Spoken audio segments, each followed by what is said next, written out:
So, howdy. All right. Keep talking. Keep doing a good job.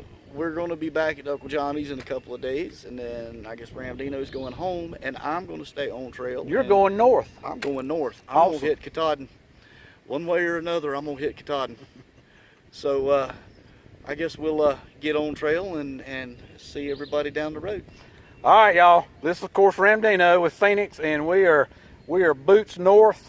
We are waiting on Mary. She's supposed to. She's going to catch up to us on the trail somewhere. She's a subscriber that wanted to come out and hike with us. So we're all pumped up about being out here on this gorgeous day and getting back on trail. We're loving it. So we will go on and show you a little bit of trail on the way. Here we go. Yeehaw.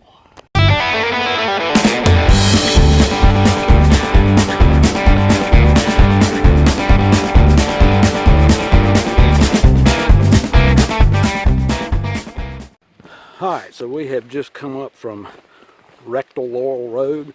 A little bit of a climb to begin with, and you get a nice little level spot here. A couple lessons learned. We had to stop at the second fence crossing and for a cat hole break. I'm not going to say which one. And learned a lesson there. The little elastic thing on your water bottle carrier is there to keep your water bottle in when you take your pack off and put it back on. Because now I'm down to the ability to carry 1 liter unless I use my dirty water bag. So, lessons learned.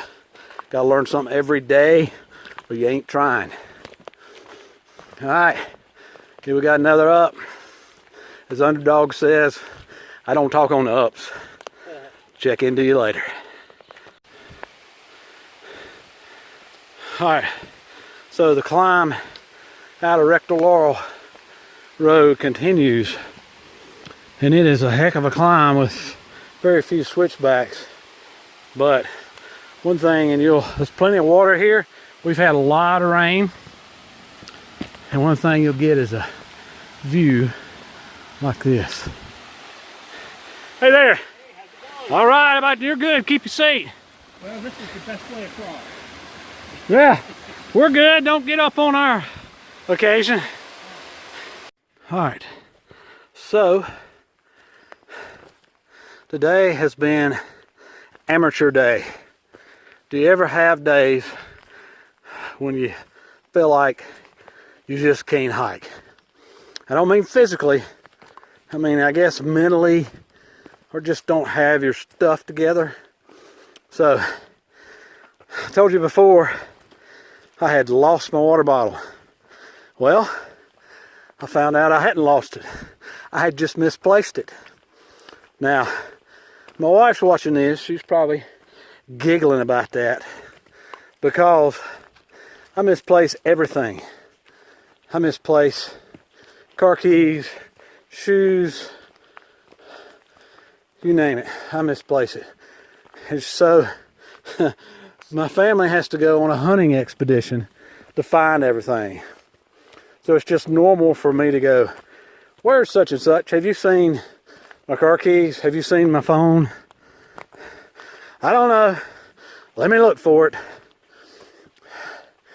You know, I'm saying that like she's saying it begrudgingly, but she really doesn't. Although it's more of a, oh, not again. So anyway, thanks, honey, for always finding my stuff. Today, Phoenix had to find my stuff. So I had misplaced my water bottle. It was in a different side pocket that was covered up by other hiker gear. So now I'm back up to the ability to carry 2 liters, although I really don't want to. And there's plenty of water sources here so far. So anyhow,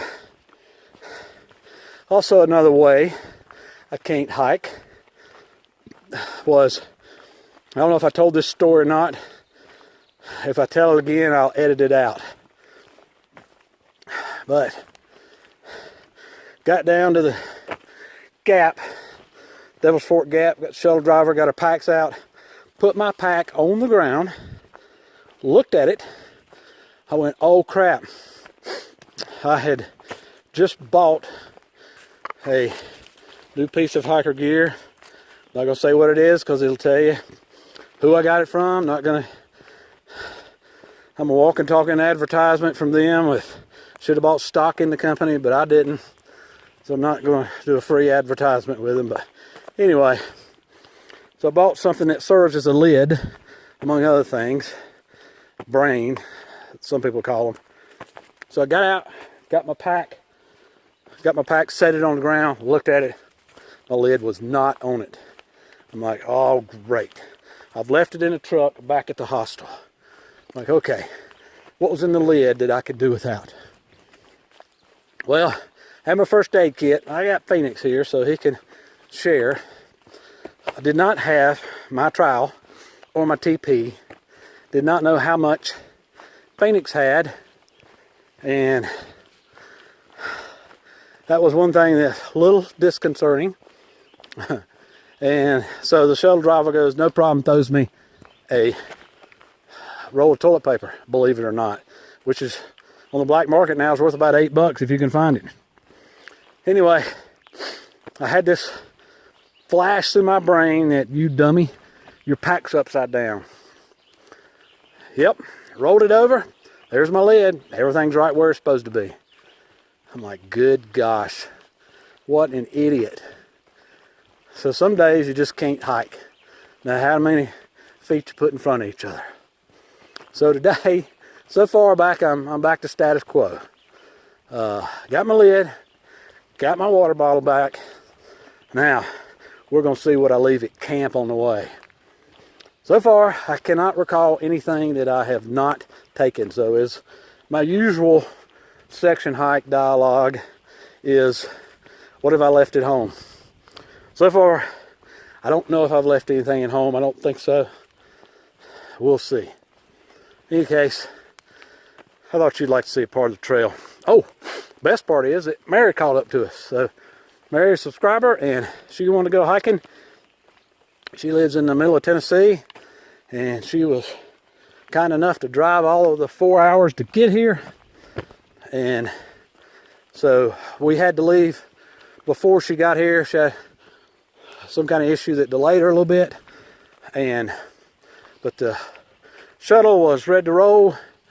And so we knew we'd see her at camp. And she was gracious enough to just text us and tell us to go on. And I didn't want to inconvenience any of the other shuttlers, shuttlees, however you pronounce them. And so we went ahead and got on there. And apparently she was just minutes behind us. So she caught up to us. And we are now, the three of us. We did pass Tortoise on the way. He is a thru hiker. And he is going to be staying at this shelter coming up. It's the top of this grind. We are going to continue on after taking a break and going to try to make a viewpoint, which is supposed to be a meadow between Sam's Gap and Big Bald. So that is the goal for the day. It's probably 6 miles out and it's about 1 o'clock, so very doable. In case, that's where we're at.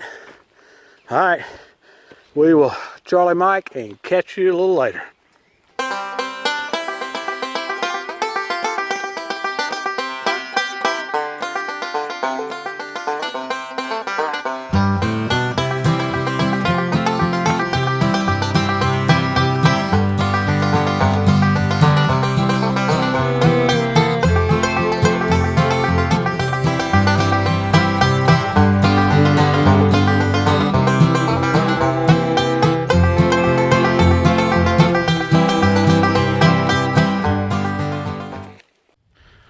So this is a really cool part of this section, really pretty.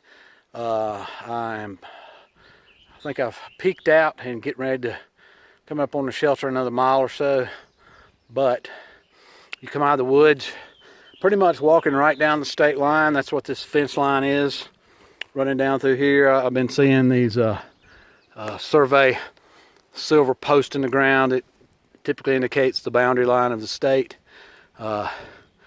Anyway, you come out of the woods and you come out to this.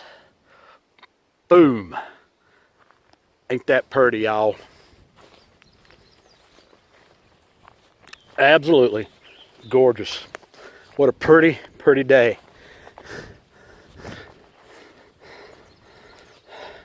There's a song, can't remember who it's by now, old song. It says, I can see for miles and miles and miles. And boy, that sure is gorgeous. I'm pretty sure we're going to be up there tomorrow, or I mean somewhere maybe in here tonight, but then we'll hit, I think, Ball's up there, because it looks like some condominiums over there that are part of the Wolf Laurel. I don't know. Anyway, it's gorgeous. Hate y'all can't be here. Alright, so I am still trail south of Sam's Gap. I don't even think I've got to Rice Gap yet. Certainly haven't got to, I can't remember whatever the shelter's name is. A lot of folks out for day hikes. Not a lot, but I don't know, past maybe Boy Scout troop, some other folks, so maybe a dozen. Before I forget about it, one of the things really neat was back at Uncle Johnny's, where we called a Shuttle. Who happened to be there but Braids? Now, it was also Walmart was there. So Walmart hiked last year. I did not know him or follow him last year. I did give him my YouTube channel, and so hopefully he grabbed that. And if you're listing Walmart, go ahead and drop the link to yours channel in the comment section, and let me know if you want me to add you to the hiker list, so other folks can support you. But I definitely want to, so if you don't want to drop it, then you can just go to my Instagram account, which is Ramdino, send me a message, and want to keep up with you anyhow. It was nice meeting you, and of course Braids, is nice meeting you. I have been tracking you, and you have been giving me updates, and that's just awesome that somebody you've got a trail relationship with to all of a sudden meet in the real world. So that was pretty cool. Great meeting you. Enjoyed talking to you. Sorry we had to catch a shuttle, didn't have enough time to spend some more time chatting with you and getting pictures and videos and all that neat stuff. But anyway, that was cool and greatly enjoyed that. All right, so hopefully we'll be coming to the shelter in a little bit, take a break, air out our footsies, and we'll get caught up here and maybe eat a little bit of meat popsicle, get some protein for the rest of the day till we get to our stopping point. All right, continuing on.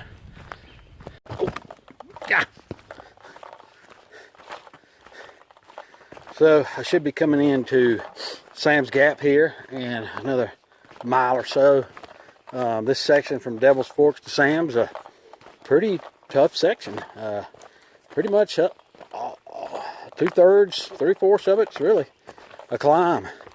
And then even when you're not climbing, you might have a flat area, quick downhill, but then you start climbing again. So a lot of climbing on this section.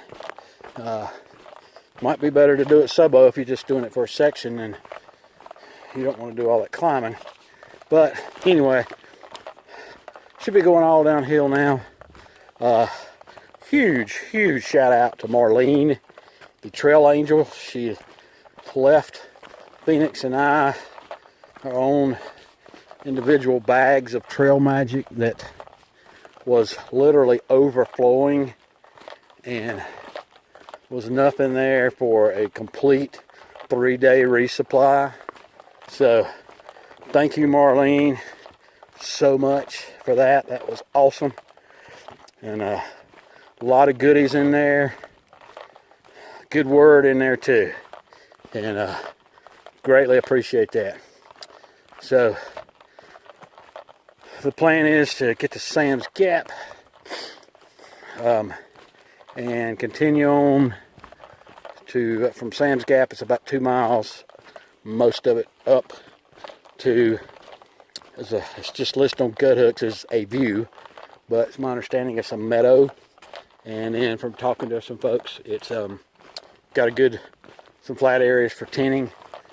And before you get there, there's a water point. So I'm banking on that because I'm getting low on water. So that is the plan, and we will show it to you when we get there. All right, so we are at camp. Finally made camp. Finally made the grind. 10 point something miles, but it was I think it was all uphill, every bit of it. Sure feels that way. Yes, it was. So I got Phoenix here. Mary refuses to be on camera, but that's what she looks like from the knees down.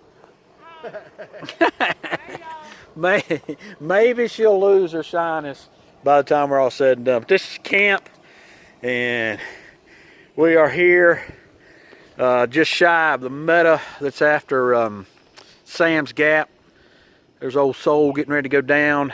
Don't know how good a sunset we're going to have, but we are going to have a great sunrise. So this is a good place to camp. It's back in the cover, not a lot of wind, and got our bear bags hung, and we're getting ready to chow down. So that is where we're at. We'll come back and hopefully when the sun's going down, show you a little bit of that. All right, day 2.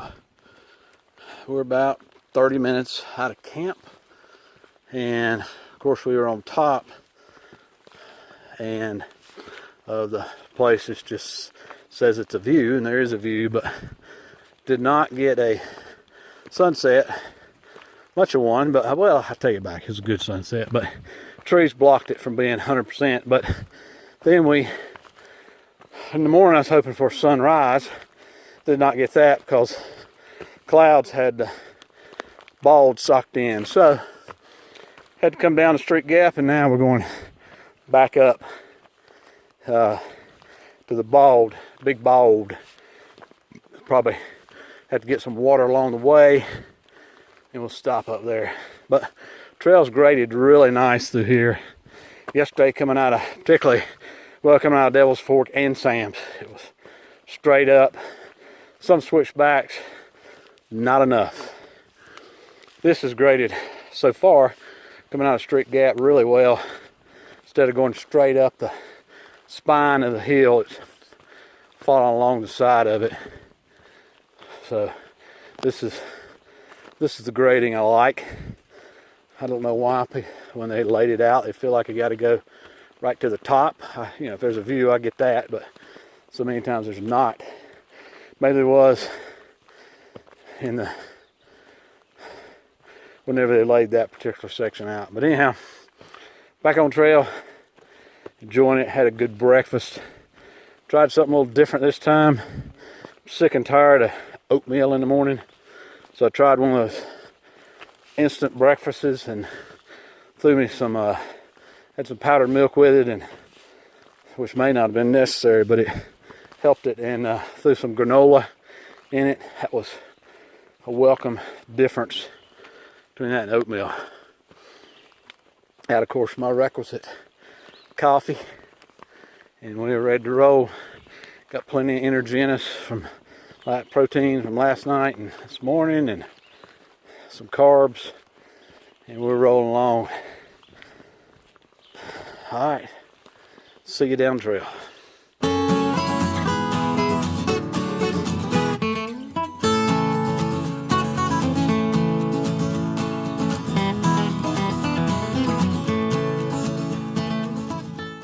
All right, so this is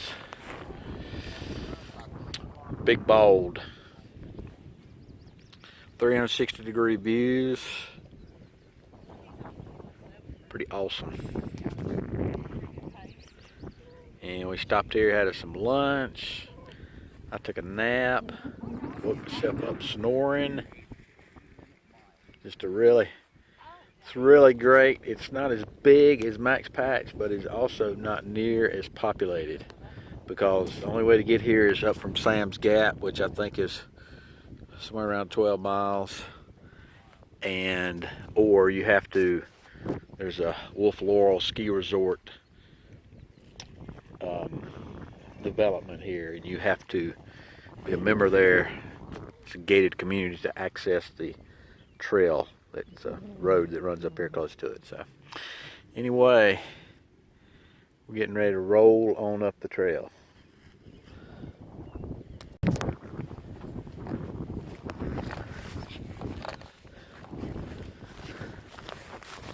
All right, what'd y'all think of Big Bald? Big, and it was bald. It was bald, huh? All right, well, we are going on. I don't know where our next stop is. We'll figure it out when we get there. Nope, we're not there yet.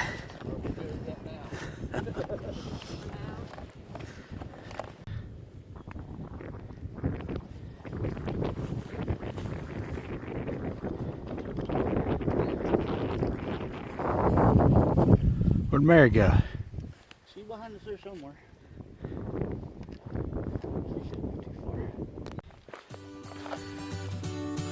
So once you get over Big Bald, and there's another bald, you go up, but you walk through this area that's like a little bit of a forested area. It's really pretty neat. It's good and level. There's a bench over there. That's kind of odd. Anyway, so it's a little level spot in here. Don't know how long it goes on, but pretty neat area. Still got views.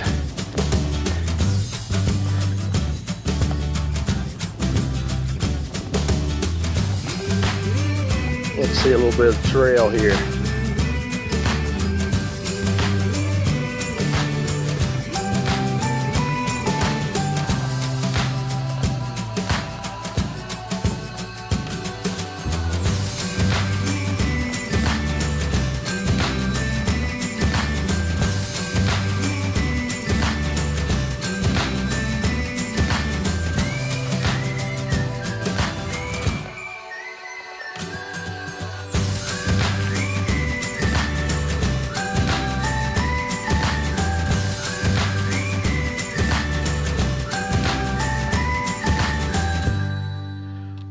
I'm hiking through a section right now that is obviously an old road bed, and I don't know that it's a logging road bed, because maybe it was at one time, but I don't know that it was, because there's, obviously it's been maintained and cleared, but I always wonder why they wind up still being cleared after all these years, because obviously the woods have grown up around it.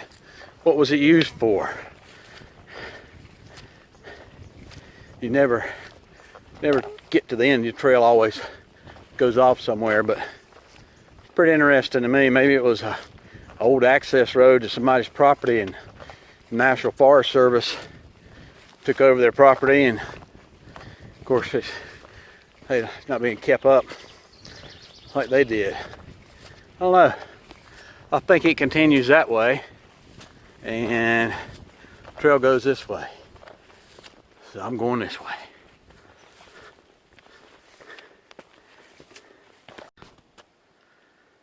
All right, so this is the view from High Rocks. It's not on the trail. It's right before Spivey Gap. It's probably a couple hundred feet off the trail, but it's a couple hundred feet straight up.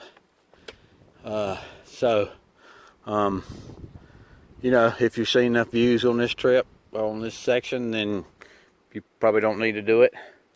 But if you want to see one more view, then by all means, come up here and do it. Anyway, this is High Rocks, one big giant slab along with several other little slabs that come through here.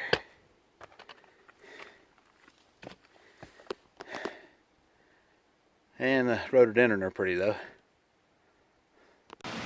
Well, I'm pretty certain the trail maintainers have violated the ATC, because this thing looks like it was put up last week. Surely doesn't look like it's 2 months old. But in any case, I appreciate you whoever put it up. And I've seen other evidence on the way that some trail's been maintained, some blowdowns cut out of the way that looked fairly new, and yeah, just such as that.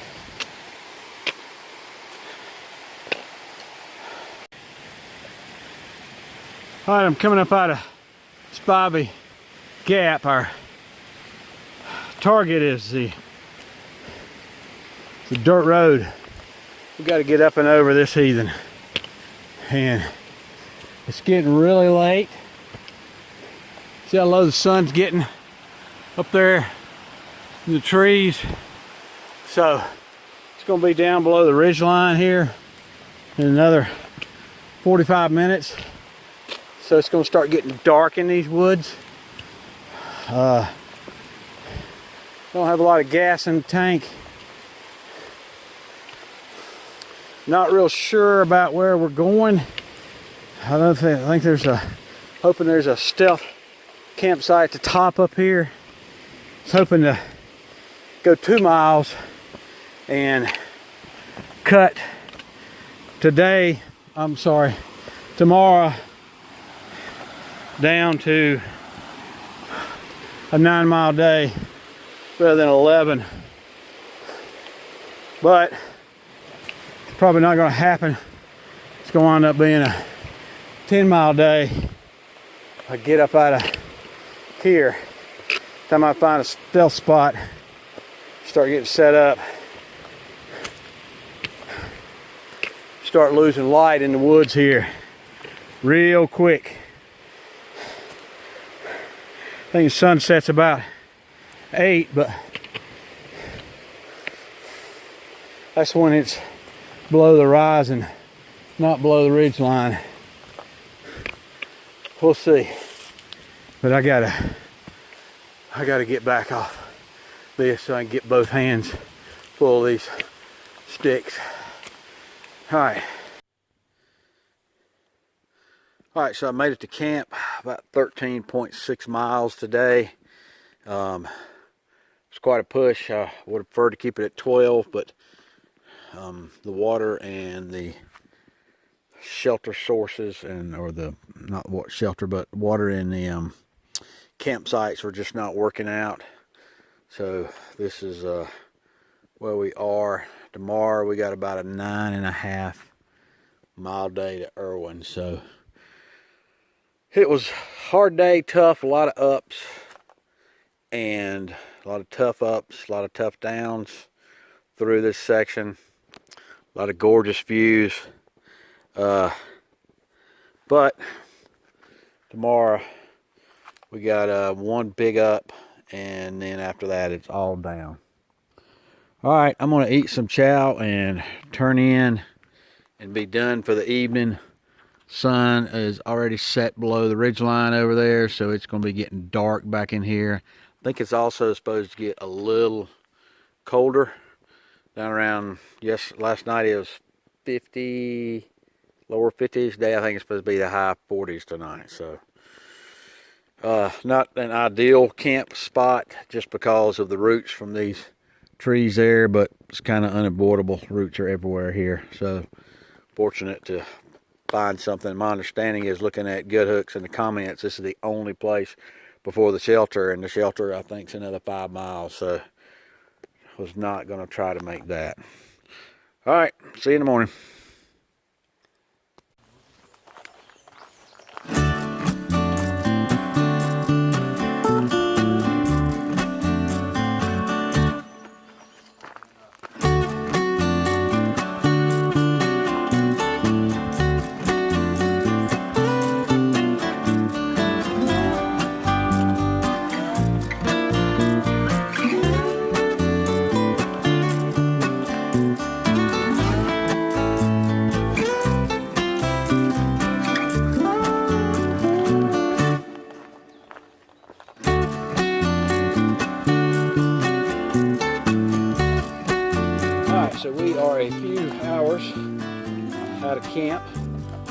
Sorry you missed my typical 20 minutes out of camp.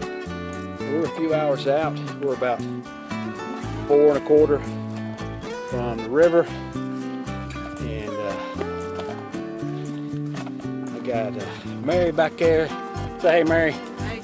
Hey. Hey. And Pappy, not Pappy. Where's he at? There he is, way back yonder. We'll get him up here. He's resting his knee. He's got a bad knee.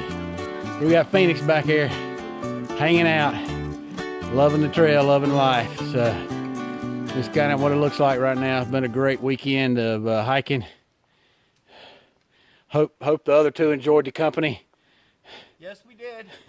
Good. I'm glad. And you're not just saying that because everybody will hear it, right? No. Okay. Hike the Appalachian Trail, they said. It'll be fun, they said. And it is. And it is. Awesome. So that's positive attitudes, right? Right. All right. All positive. We'll move on down. All right. I am sure that the video don't do it justice. But this is down in Erwin. Once you start your descent, it's 2.5 miles, give or take. And it is straight down. So it is rocky and rooty. And you better be careful coming down into Erwin. I think it's probably worse than the knock. We're not there yet, we'll see. All right, we are winding it down, coming into the last few tenths of a mile. I can hear folks down at Uncle Johnny's. Sounds like having a good old time. 3 lessons that I learned on this trip. 1, cut weight. I got a lot of stuff in my pack that I could probably do without. I'm gonna do a video later on what I can do without, and I guess the things that I can do without would be luxury items. So we'll talk about those later. But cut weight. Make sure you've got good insoles. This trip, I've been experimenting with some insoles. Got a review coming up on that, and compare and contrast with my old insoles. And so be sure you check out your insoles, hiking with weight. And finally, I think this is one of the few hikes I've been on where I started with a group and pretty much stayed with that group for the most part the whole time. And I really got to say that I enjoy the camaraderie of being around people, getting to camp at the end of the night, even if you don't hike with them during the day, but getting to camp with them at the end of the night and just catching up, chatting, getting to know people, things like that. So I just really enjoyed that sense of family, and I think I got a real good feeling for why folks through hike that go for a long distance with a tramley, why they like that so much. So I've enjoyed that, hiking with Just Mary and of course Phoenix, and we'll keep following Phoenix as he continues his through hike north. All right, folks, as always, appreciate you, and we'll see you out here.